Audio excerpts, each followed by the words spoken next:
Halo, assalamualaikum warahmatullahi wabarakatuh. Selamat datang kembali di Haryono Official. Mbak semuanya, gimana kabarnya ini hari? Semoga sampai semuanya sehat selalu yang perantauan, amin. Moga-moga sampai semuanya mbak yang perantauan dijauhkan dari mara bahaya, dan semoga mbak-mbak semuanya dipermudah segala urusannya sampai, amin ya robbal alamin. Kita doakan yang baik-baik dari sini. Moga-moga sampai sukses selalu yang perantauan, membawa duit sing banyak, sing barokah, amin. Nah mbak-mbak semuanya, hari ini kita bakal membahas kasus salah satu PRT asing yang dijatuhi hukuman 1 tahun. Jadi silahkan disimak. Apa masalahnya kok sampai dia iki dijatuhi hukuman 1 tahun? Gimana tentang kronologinya? Silahkan mbak-mbak nanti disimak video ini sampai habis. Oke, kita sebelum membahas tentang kasus teman kita mbak, ini ada sedikit informasi yo, kalau hari Sabtu sama Minggu ini kemungkinan bakal ada T8.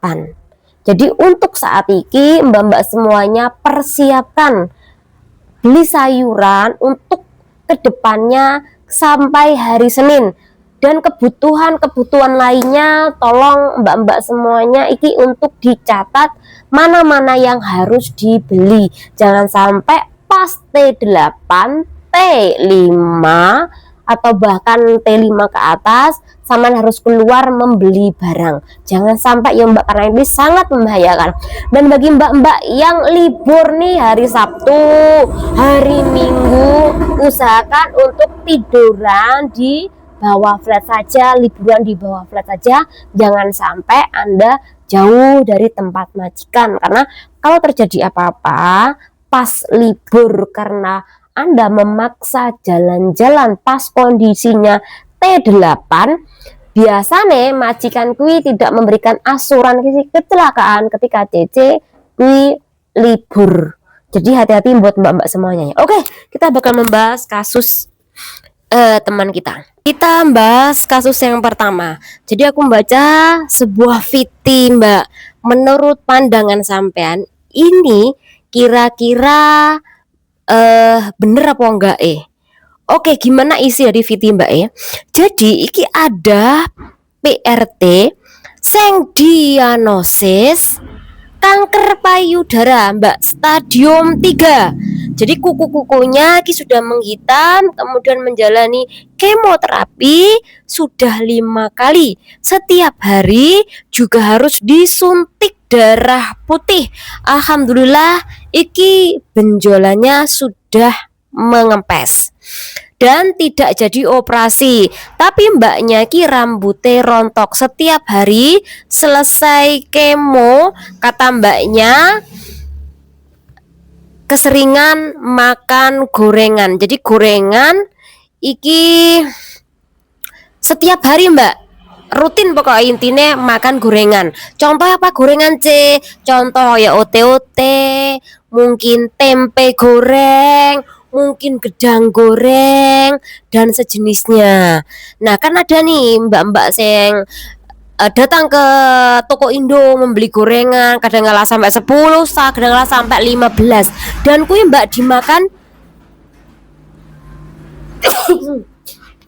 dimakan dia sendiri gorengannya, karena majikan iki kalau ditawarin gorengan rata-rata nggak mau karena terlalu banyak minyak. Nah, konon katane mbak iki keseringan makan gorengan, sehingga karena keseringan makan gorengan akhirnya dia menyidap kanker payudara stadium 3. Nah, menurut pandangan sampean semuanya di dalam kasus seperti ini, setuju apa enggak mbak kalau makan gorengan iki menyebabkan kanker? Oke, kalau mbak-mbak semuanya iki enggak setuju, tak kasih tahu. Salah satu penyebab dari kanker adalah karena terlalu banyaknya iki mengkonsumsi yang berminyak-minyak. Jadi gorengan kui iki mengandung minyak yang cukup banyak, dan kemudian gaya hidup yang kurang baik, contohnya terlalu banyak game, kemudian tidurnya kurang, ya itu bisa menimbulkan kanker. Kemudian ada juga pola makan dan kurangnya meminum air, itu juga salah satu menyebabkan kanker. Kemudian juga ketika keseringan makan mie, itu juga bisa menyebabkan kanker, Mbak. Oke, di dalam kasus ini Mbak silakan percaya apa enggak, itu tergantung pada penilaian sama sendiri. Tapi sekali lagi usahakan kalau di perantauan jaga kesehatan Anda, makanan-makanan yang sekiranya kayak gorengan, kuih paling enggak jangan terlalu keseringan. Enak kok Cek, ya iya enak, tapi jangan terlalu keseringan. Oke, kita bakal melangkah ke kasus yang kedua mengenai salah satu teman kita yang umurnya sudah tua sekali, akhirnya dia ketangkep oleh polisi yang mengadakan patroli itu hari, Mbak. Oke, Mbak, kita bakal membahas kasusnya. Jadi PRT iki tahun 1999. Tepatnya adalah tanggal 29 September, Mbak. Dia diputus kontrak oleh majikannya. Nah, ketika dia diputus kontrak oleh majikannya, dia ini berusaha, Mbak, mencari majikan. Tapi ketika dia mencari majikan, dia ternyata gagal, Mbak. Tidak mendapatkan majikan sampai visanya tinggal kui habis. Biasanya kan kalau diputus kontrak intermediate atau notis kan ada waktu, Mbak, ya, 14 hari kan di Hong Kong untuk mencari majikan atau mungkin hal lainnya. Nah, setelah dicari selama 14 hari, Mbak Iki tetap tidak mendapatkan majikan. Sehingga resmi ki, Mbak, tanggal 29 September 1999 dia OS. Nah, seharusnya kalau udah OS balik kan, Mbak? Balik ke kampung halaman, entah itu PL atau Indo, harusnya kan balik ke kampung halaman kan. Tapi si Mbak iki tetap kerja di Hong Kong. Nah, ketika dia kerja di Hong Kong, makanya dia US sampai 27 tahun, Mbak. Karena di bulan yang sama September juga, tapi tahunnya 2023 tanggal 7 beliau iki ditangkap, Mbak, oleh petugas dari kepolisian Hong Kong ketika dia sore selesai part-time. Nah, ketika dia selesai part-time, dia mau kembali, Mbak, ke kos-kosan, tetapi dia dicegat di depan MTR. Nah, dicegat itulah ditanyain sama polisi, Hong Kong ID-mu mana? Akhirnya dia tidak memiliki Hong Kong ID, makanya dia ditangkap, Mbak. Dan ditangkap itulah dia, Mbak, mengajukan hak paper, tapi sama imigrasi sama pengadilan ditolak, Mbak. Karena apa? Sudah 27 tahun beliau iki OS di Hong Kong. Nah, tanggal 7 September 2023 dia kan ditangkap ya, Mbak. Nah, setelah ditangkap tidak dibebaskan, Mbak, walaupun PRT iki atau mantan PRT iki minta jaminan, Mbak. Jadi minta memberikan jaminan pengen hidup di luar sambil menunggu persidangan. Tapi ditolak, Mbak. Tetap masuk penjara. Karena dulu dia pernah memiliki riwayat diberi jaminan tapi melarikan diri, Mbak, tidak lapor ke pengadilan kembali. Akhirnya jaminan itu ditolak oleh pihak pengadilan. Makanya dari tahun 2023 sampai 2025 di penjara. Tadi di penjara selama 2 tahun, Mbak. Barulah tanggal 16 Juli 2025. 16 Juli ini kapan, Mbak? Hari Rabu, Mbak. Jadi kemarin ya. Berarti kemarin keputusan pengadilan ini menghasilkan si PRT ini di penjara selama 1 tahun atas kasus melanggar izin tinggal selama 27 tahun tadi. Dan beliau iki sampai usianya saat ini 63 tahun. Jadi kita hitung-hitung aja, Mbak. Dulu dia masuk ke Hong Kong, umurnya 29 30-an. Kemudian dia kerja secara legal. Jadi masuk majikan sekitaran 6 sampai 7 tahunan. Nah, kemudian 1996 dia terputus kontraknya, kemudian dia tidak pulang ke kampung halaman, malah overstay sampai 27 tahun sampai saat ini umurnya 63 tahun. Jadi kui Mbak kronologi singkat tentang beliau. Nah, bagi Mbak-mbak semuanya yang masuk ke Hong Kong tahun 1996, sekarang komen no.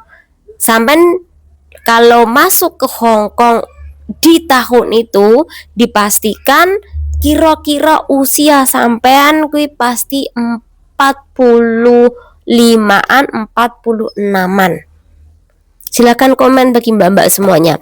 Nah, di dalam kasus iki apa sih pelajarannya yang bisa diambil?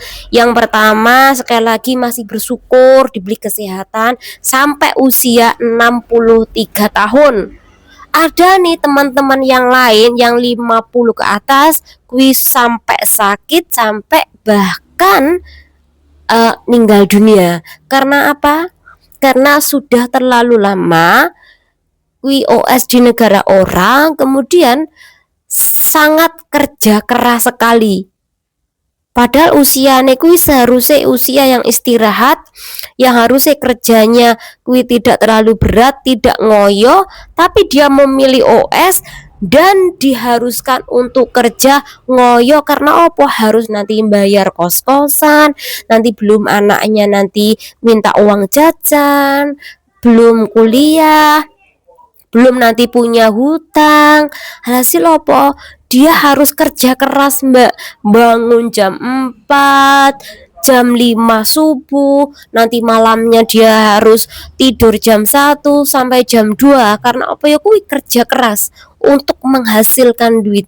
Kalau kerja di tempat majikan, dia tidak perlu Mbak mikir kos-kosan, mungkin cuman mikir stres majikannya, tapi tidak terlalu menggunakan tenaga atau pikiran cari duit sebanyak-banyaknya untuk bayar kos-kosan.